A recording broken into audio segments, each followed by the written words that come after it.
Նախ սկսենք նրանից, որ այս գործը շինծու գործ է եւ միջև որ սահմանադրական դատարանը քննում է ընտրությունների արդյունքները,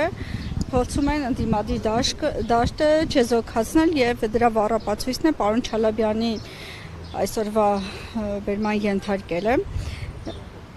Այս պահին այսքան մեծ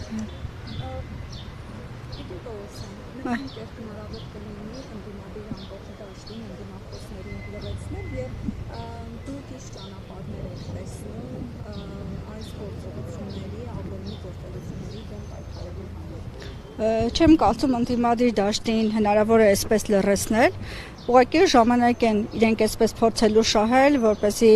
ավելի շատ ճնշումներ լինի, բայց այն որ ընդդիմադիր դաշտը կայուն է, հաստատուն իր մտահղացումներում եւ միջև այդ էլ արտահայտած բոլոր մտքերին, այդպես էլ շարունակելու է։ Ինչքան էլ որ փորձեն ընդդիմադիր դաշտին այսպես ճնշումներ գործադրել, դա արդյունքը նա կլինի, որ ոչ մի բան դատարկ չի մնա եւ իր ընտրությունները դրա բառապացույցը կլինի, որ դա կեղծ ընտրություններ են, լեգիտիմ չի այս իշխանությունը եւ իր վախի մթնոլորտի շնորհիվ է այս ամենը անում։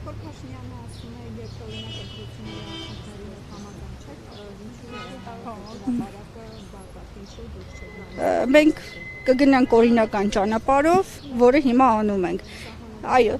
սահմանադրական ակնկալիքներ կան այդ դատարաններում։ Ակնկալիքները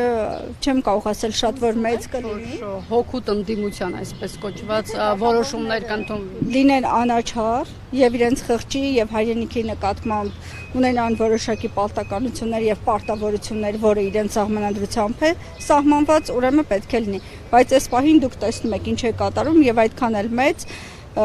հնարավորություններ չունի ընդդիմությունը, բայց ես կցանկանայի ավելի շատ անդրադառնայի եւ ի աջակցություն հայտնեի պարոն Չալաբյանին ամբողջ արցախցիների անունից, քանի որ եւ Հայ-ակվեն եւ պարոն Չալաբյանը միշտ կանգնած է եղել Արցախի կողքին, արցախցիների կողքին եւ այսօր էլ ամբողջ 150,000 արցախցիներ միակամ պատրաստ են իրենց աջակցությունը հայտնել պարոն Չալաբյանին։